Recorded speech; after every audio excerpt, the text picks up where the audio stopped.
नाही माझ्यापर्यंत या तुम्ही मला कधी भांडा पण आपण अधिकारी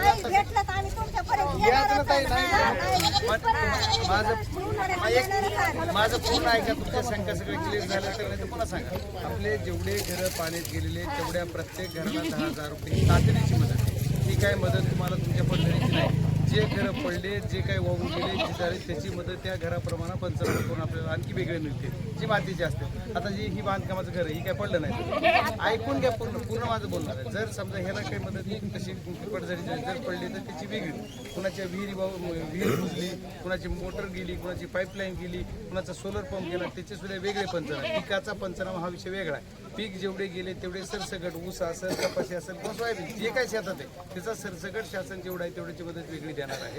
मी ह्यांनी नाही शासनाने दिली तुम्ही विरोधी पक्षात तुम्ही निवडून दिले कशाला त्याच्या डोक्याला धरून आपण ते घेऊ काय काळजी करू तुम्ही. बरोबर एक मिनिट ऐका सर फक्त जे रिअल घर गेले का ते तुम्ही आता बी पाहू शकता.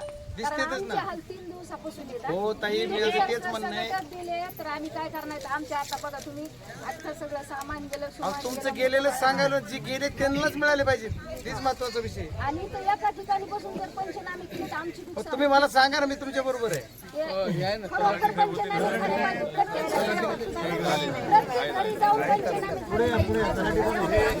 याचे मूळ मागणी अशी की घरात बसून पुढे पंचनामा करू नका. बघा आता